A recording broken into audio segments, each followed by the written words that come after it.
In today's video, I'm going to teach you OBS Studio, how to output to a projector, screen, or monitor, OBS Studio tutorial. First, connect your second display. This could be a projector, a TV, or another monitor, and make sure your operating system is set to extend, not mirror or clone. Extend tells your computer to treat that screen as extra space, which lets OBS send a clean output without your desktop or taskbar.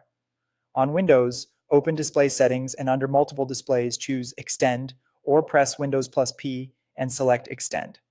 On Mac OS, go to System Settings, Displays, and make sure you're using a separate display rather than mirroring. If you don't see the new screen, double check your cable and input source. Next, open OBS Studio and load the scene collection or project you plan to use. Confirm your scene looks correct in the preview, and if you're using studio mode, remember that the left side is preview and the right side is program, which is the live output. It can help to match your OBS canvas and output resolution to your projector or monitor's resolution for the sharpest result. If you want to send a specific scene or even a single source to a display, right-click that scene or source and choose full screen projector for scene or source. Then select the display number that corresponds to your projector or monitor. This is great for confidence monitors, stage screens, or when you need to feed just a camera or a lower third to a separate output. The selected screen will go full black except for the content you chose. To exit, press Escape or right-click and close.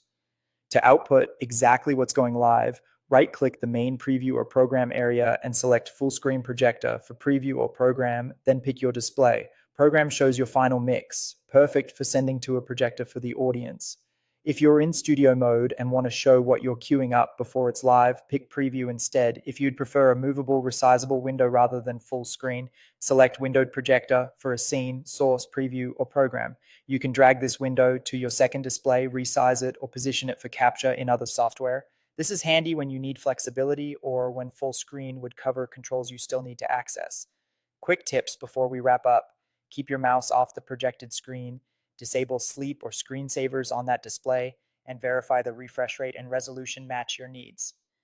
With Extend enabled and the right projector option selected, you'll get a clean, professional output every time.